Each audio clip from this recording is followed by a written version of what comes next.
అందరికీ నమస్కారం.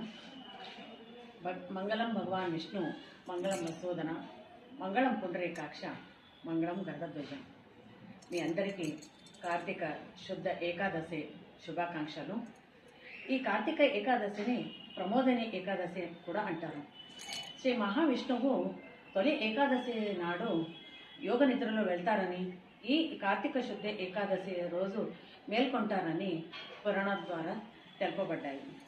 అందువలన ఈ కార్తీక ఏకాదశి దీని 4 నెలలు చాతుర్మాసం అంటారు. ఈ 4 నెలల్లో ఏ శుభకార్యం చేయకూడదని పెద్దల మాట. ఈ కార్తీక శుద్ధ ఏకాదశి నుంచి అన్ని శుభకార్యాలు మొదలవుతాయి అని పురాణాల ద్వారా తెలిసాయి. అందుకే ఇంత విశిష్టమైన ఈ కార్తీక ఏకాదశి నాడు మనమందరూ తెల్లవారుజామున పొద్దున్నుంచి మనమందరూ ఉపాసం ఉండి స్వామికి తులసితో అర్చన చేస్తే, గుడికి వెళ్ళి దీపాలు వెలిగిస్తే, కుటుంబ సభ్యులంతా కలిసి భజనలు పురాణాలు చెప్పుకుంటే చాలా ఫలదాయకమైనదని పెద్దల మాట.